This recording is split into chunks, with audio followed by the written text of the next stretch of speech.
Like, this really is Na'Vi, dude. This is full Na'Vi right here. Bring it on, boys. Bring it on. Alright, so let's just run through our lanes very quickly, because now we're going to do something which is going to mean we don't get a single kill, and that's the fact they're going to run their entire team underneath the observer ward. This is towards the range with any vision on the high ground to deward it. So lane-wise, we have at this point an off-lane Brewmaster. Looks like he's just putting down a board for the moment. We have Shadow Shaman down here on the off-lane too, with Garter as that Rubik. They're switching up. The Tide's going to move towards the bottom lane, and the Brewmaster is moving north, and that leaves maybe as a Templar Assassin in middle lane. While Na'Vi are going to run an aggro tri-lane by the looks of it, with FNG and Vanscore, the two supports, VS and Scarif respectively. Horst will be the Faceless Void. Dendi actually going to go for a mid-solo Pudge here, leaving Funnick on the bottom lane. And I added a little bit of a different tone to that, mainly because I've also seen Dendi run Pudges on safe lanes when he feels like he's trying to get to like a real safe point with his build, and then he'll go ganking, and then you rotate a support into the lane to take over for it. But yeah, it will be mid solo Dendi. So this is a very detailed note, or a precise one rather. Anytime I see a Pudge getting picked at all, I always see the difference in build. It's either starting with a Stealth Shield and one less branch, or going for the Gauntlet of Strength and getting a full inventory of branches. I don't actually know what's the most efficient, but I feel like against Templar Assassin you really want a Stealth Shield. But we'll have to see. Dendi's experienced in this matchup. As a matter of fact, he's probably the most experienced player of all in Pudge matchups. So actually just looking at this, like, maybe I would agree with you that like a Stout Shield would be a nice option for him. But I got a funny feeling that Dendi's just going to get a little greedy about this. You're seeing the reason why we would say Stout Shield when you have like Sideblade hits like that. Yeah. But at the same time, I think Dendi is just saying, oh, I'll just weather the storm up against TA. My supports will rotate in and try and gank her up anyway, and that's when I'll get my advantage. And if I'm half low, then maybe we'll be a little bit too far out. The pings are still coming out right now from Dendi saying, yo, guys, get your asses back here. Use your smoke, get the kills. Concussive shot, refraction just wore off. There's a fresh new one, which kind of makes this gank almost impossible unless Dendi's on top of it. Yeah, I get a feeling this is just a bit more of a rush up into his next stage items. He accepts the fact that like maybe he can't win the CS battle directly, so he goes a different route. Well, that's actually the thing, and it's so nice that the supports are missing off the map and maybe have to stay back, because for a Pudge to beat TA, you can only do it at level 3. The only time is actually right here when you get a second creep wave, and you're supposed to have a creep advantage and just all in on the TA with Rod and Hook. And most of the time you can kill it with a Stealth Shield even if you're tanking the creeps. But right now the HP difference is too great, and maybe played it way too safe that Dendi can't find an opportunity because the creep wave have established an equilibrium. As a matter of fact, maybe he's got the advantage now because he's got 2 creeps on his hill. Meanwhile, at the top lane, looks like there might be some action, but as I say that, FNG picks up an Invis Rune and decides to head over his way to mid. Yeah, initially they're looking towards the top lane, but the smoke wore off the second they arrived there, so everything got revealed about what was going on. And maybe, well, okay, they need a little bit more help here. He's coming up looking for the 2-minute rune, realizes it's not there. Yeah, he's so smart. That's actually so smart, and I'm so surprised that Dendi actually didn't just rush over to him as soon as he checked the rune, because that might have been a kill. They're coming. The hook's going to be right on target. Drag him back in again. Look how quickly those refraction charges disappear, and they trigger off the dust. They brought everything, and even the courier as well. Oh, this is big. Oh, that's really big. That had his bottle in it. Goodness. That was his bottle courier as well. It's gone for 2 minutes. Ooh, that hurts. Oh, I felt that here in Canada, man. Oh my. That is painful. This is not the start that we're searching for. This is not the start that LGD.CDEC we're searching for. And that's just momentum building. Like, you've got almost a full level now over on the Pudge. The supports had a successful rotation, not to mention the huge amount of injection of money they're getting. So then on top lane, well, if FNG can get there in time to get the sun off, in fact, Horst is making sure it's going to happen. There's more orbs flying out, Funnick will TP in, they sprout in front of him. Of course, that doesn't actually help because FNG is still not in range, but orb attack damage, there's your magic missile, and there goes your Brewmaster. One lance clap, but the Faceless Void still gets the hit in. With the assistance of the Nature's Prophet, who already won the CS on his lane. Like, Funnick is 19-10 up against a 12-for-1. Like, he's just trying to get some, well, someone give this guy clarity. Whereas he's going to walk all the way back to base instead. But great rotations coming out from Na'Vi, giving them a very big advantage over LGD early on. Yeah. I'm not too sure how worth it was for the Prophet to actually TP up there. I mean, it was definitely necessary for the kill because his right clicks did a significant amount of damage. But overall, the supports are still relatively low level. But that's about to change. It depends entirely on whether they get the kill on the TA here for the second time or not. And as I say that, TA is rotating to the bottom lane just to get this rune. Do they have enough control to kill him? If he backtracks enough, he's got 4 stick charges and then leap. Okay, I was waiting a little bit longer. The shock's gonna be there. Oh, right on. He didn't backtrack any of that. And now LGD can finally get themselves a kill, but it's not flame void. Is what they really killed off. I know like he was technically being supported by the tri-lane at the start, but when Funnick's doing this well, especially when he grabs himself a DD rune, he's able to force the tide back. Well, middle lane in the meantime looks like maybe has been hooked in. FNG has no stun, but there's no real mana left for maybe to keep fighting on this mid lane. Yeah. And Dendi's looking for another hook. Get hooked though. Well, a little bit too premature from Dendi. And he'll send the courier back. Well, intense lanes all around. The nice thing for Havost at top just now though is that after he died there was like a 2.5 creep wave buildup, so when he TP'd in he actually didn't lose any EXP. Well, that's a big thing for Void, especially considering he's getting very close to that level 6. So once Chrono's up, and he'll have that Chrono before Brewmaster will have it. But we should probably also take into account too, well again middle lane. This time Dismember, FNG, follow-up stun. Man, no refraction charge will help him from that, and a point blank range hook from Dendi is able to connect. Dire's middle tower But just talking about like Navi's output of damage, even if Brewmaster does find his level 6, like you still got Chrono, you still got Seal, and you can couple that up quite easily once the Chrono is first able to connect. And you got Funnick with Wrath of Nature, so you got bonus damage coming out from him as well. Yeah. Honestly, that's always the uncertainty facing up against the Pudge with TA, or facing up against any heroes with TA and when your enemy supports are ganking you. Like, when you get behind in a lane like this, the kill pressure is just so high that this just happens over and over again, right here. Yep. Into the Dismember, the Rot's doing the work. FNG was the small amount of setup for this one. Denny's going to back himself up. He realizes how much damage maybe could technically deal to him. So let's Funnick and FNG finish the job, but he still gets the extra points up for the Flesh Sheep for later on. And now you've even forced a rotation out from the Tidehunter into the middle lane. But at this point, when Denny's already got this many kills, like they've actually smoked up so they can walk back to base a little bit faster. Whoop, hello. Void skill off Shadow Shaman. That actually gave him a Chrono now too. But yeah, this is normally the point where Dendi would run a safe flame punch. Yeah, bottle, turn, smoke, and just go to town. Like, he just searches for kills, but he's running a safe lane build because he's got so much money that it doesn't really matter. And now, Garda, perfect hook into Dismember, and maybe can't save him.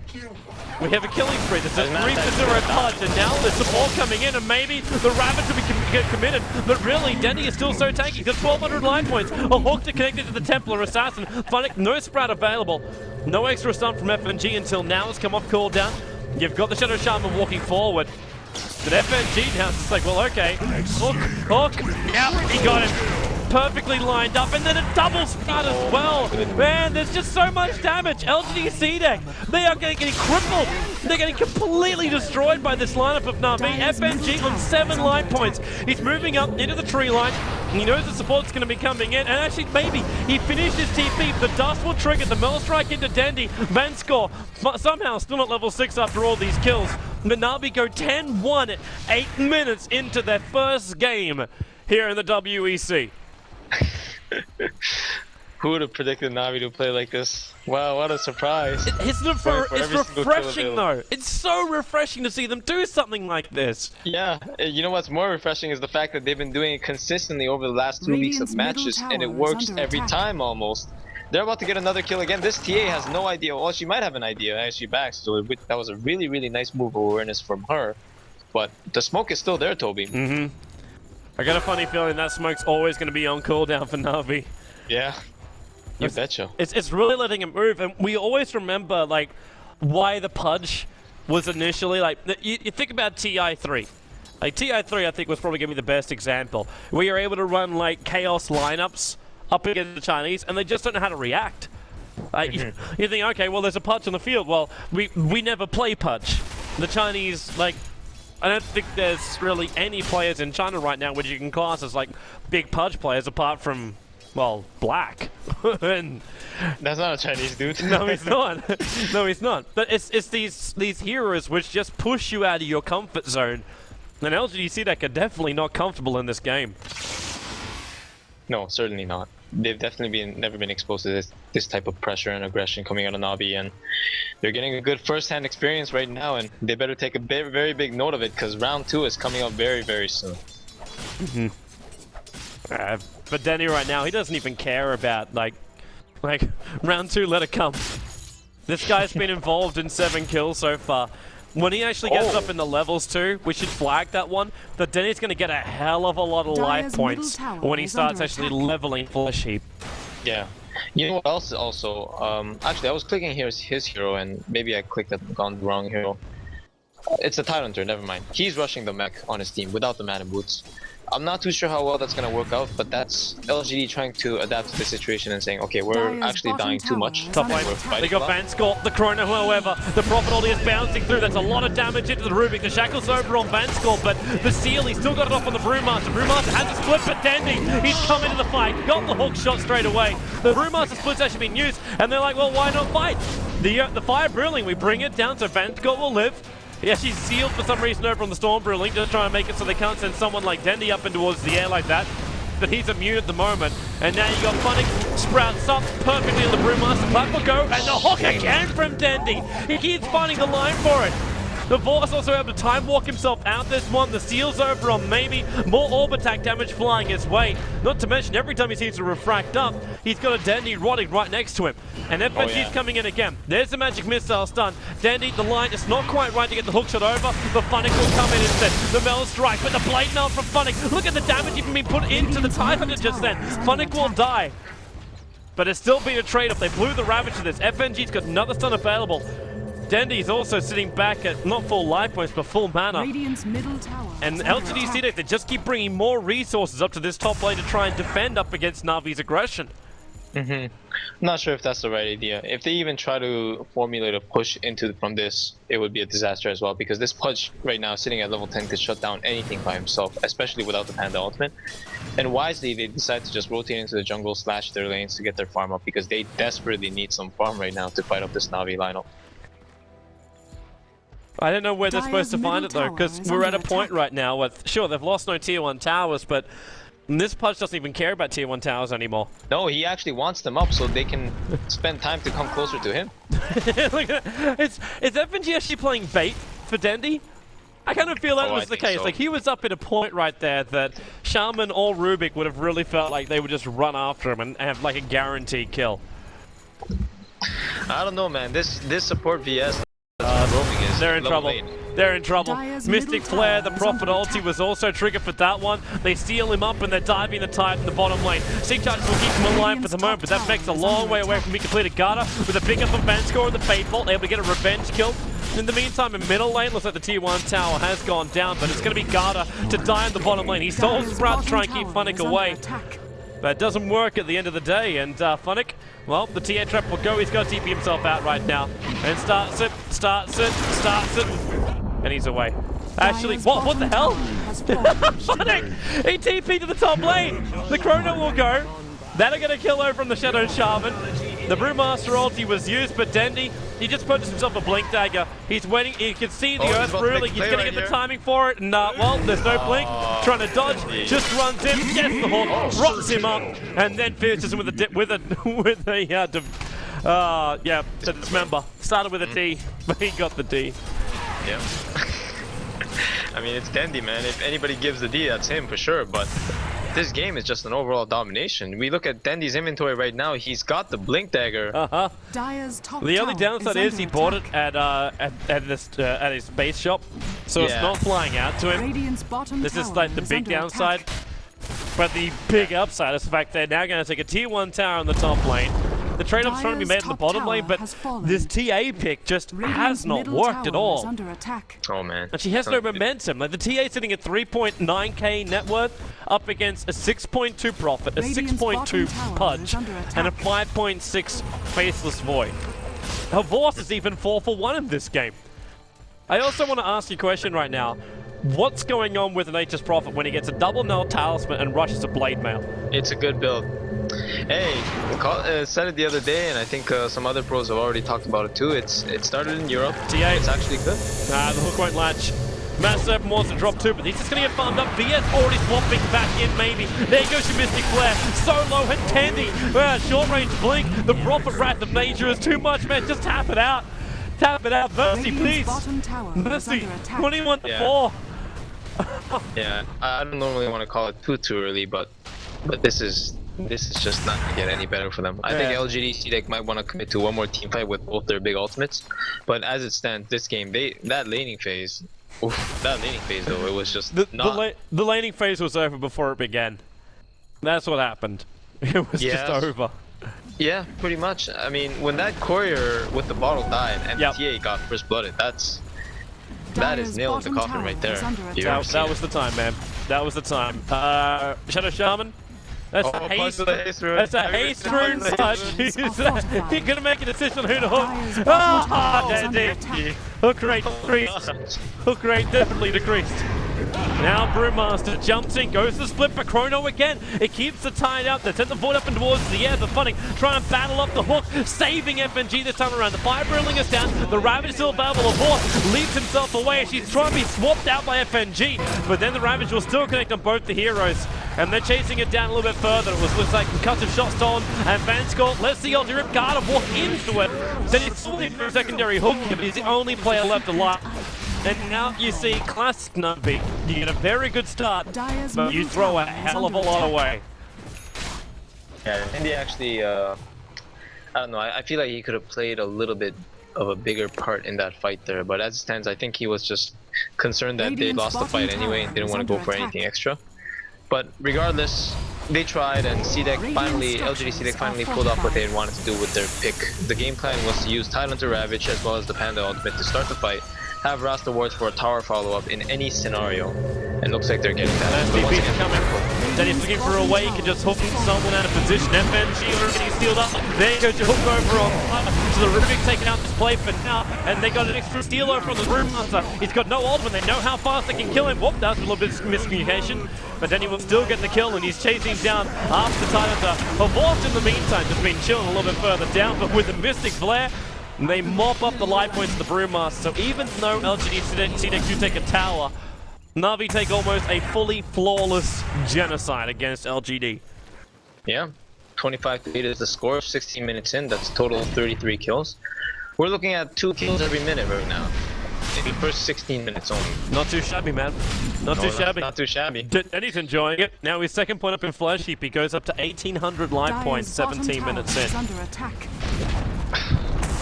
I mean, the way to describe this team, honestly, like the only thing I can think of is that, like, for these guys, aggression is just a drug, and every game they just overdose on it like crazy. I don't see them stopping ever. That's wonderful, man. It's absolutely wonderful. Also, while we got a moment, it's going on in chat right now. If you want to win yourself some free res, courtesy of Dota 2 Lounge, who are supporting the live stream here at Join Dota, please subscribe to the channel, which is our Join Dota channel. So you get all the Join Dota channels here, as maybe. He's going to look to get all the life points of Funnick. Funnick. Actually, he's got Blade Mail, and there's no BKB or maybe. And now he's TPing out. Well, that's a useless time. Yeah, but if you're a subscriber to our Join Dota channels, if you subscribe to any of them, you'll get red, blue, green, and our community channel, all 4 of them, and you get our wonderful emotions too. But we do raffle giveaways, so we give away res. Every code you get, I believe, 5 res at the moment, and we may be bringing in some Techies kind of giveaways as well in the future. So subscribe yourself up, and we'll try and give you more free shizzle right here on our Twitch channels. And also, it does support everything we're doing, our whole new studio and everything else we're trying to build here, and create bigger things at Join Dota. Yeah, your support, your support is what gets us there. So thanks for watching, and thanks for subscribing. Hope you enjoyed the freebies. So to be completely honest, I don't actually like the pickup that Dendi did here. It's the Yule Scepter. How it works is it guarantees the hook for a bug all the time, because I'm not sure if it's a bug or intended, but regardless, it's been covered many times that you can hook a target in Yules. But I think like this game, if he just went BKB Shivas, and I know that's a lot of money, but just progressing towards those items, it would just make him such a force in the team fights because he's already so tanky. And if they can't bring him down, this rod is just gonna disrupt the entire team fight. That's not the way though that Dendi plays his Pudge. Like, this is a high maneuverable Pudge. He doesn't stop for anything. And you're seeing it right now, like LGD.CDEC are trying to force Na'Vi into a trade. I guess they're trying to force the top tier 2 tower, and Na'Vi won't care. They know the fortification is down for LGD.CDEC, so they just go high ground. They beat into the tier 3 tower. They have no Brewmaster jumps in, the hook off target there from Dendi, and Brewmaster's coming after a Vorst. We'll get the stun, but there's the Aegis Immortal over on this face. This boy Vanscore, a little bit far into position, never got the Mystic Flare off. There's fake Pudges everywhere, and the Brewmaster is actually chasing after FNG now. Able to get the stuns off, back to his normal self, so clap away, but then again VS able to get the stun off. There's 5 heroes chasing now, and Chrono, it hits on 3. The seal actually stolen by Garden, gets hooked down the Progressive Nature. Oh, bouncing through, now the Ravage will fall. The Aegis will finally be triggered on him. But FNG taking the party west. While Vorst is in there, hooked back out again. Shadow Shaman, one rod to his death. Vorst needs to time walk away, able to do so away from Master More. Didn't dismember on Maybe, and Funnick just lending that extra attack damage. The Urn Charge lets him tick out Maybe here, or should. He's bottling up quite nicely in between it. And then he's still got this hook available. Blinks himself down, finds the line, but then no! For the cause! The Brewmaster jumps in the proper ulti, and she denies himself as well! Dendi killing up the Templar Assassin, almost had the Brewmaster dead to rights as well. LGD they played as well as they possibly could. The bonus damage from the random nature they weren't expecting. Mid tower. Yeah, easily sniped. Fence goes back for revenge. Same for Funnick. There's 3 of them in middle lane. And with no TA up, and the Brewmaster with no... Actually, he's up, sitting up on the top lane with no TP scroll. He's trying to push the lane out as far as he possibly can before he has to buy one and come back. My oh my, a hectic fight yet again. As expected of Na'Vi, although Vanscore was dead, LGD have decided to commit themselves upper hill into their own jungle. And as soon as that Ravage missed, that's their tilt back, but they decided to keep around the wards because it was the most safe positioning. And you can't really run away from a putt with Blink Dagger that easily, so it's understandable how the fight went down. It was extended, and unfortunately they did lose out due to the return of a couple of heroes. Okay, there's a full BKB on a Prophet 21 minutes into the game. Yeah, he is stacked. This guy won't die in the fight. 11,000 net worth.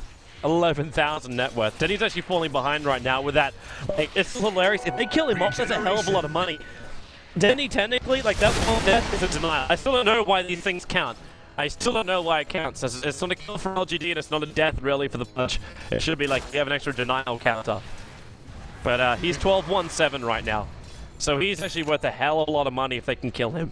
And maybe that might be enough to just push maybe over, well, he's almost finishing up the BKB. But the problem is still Dismember's going to go through BKB. Chrono's still going to stop inside the BKB.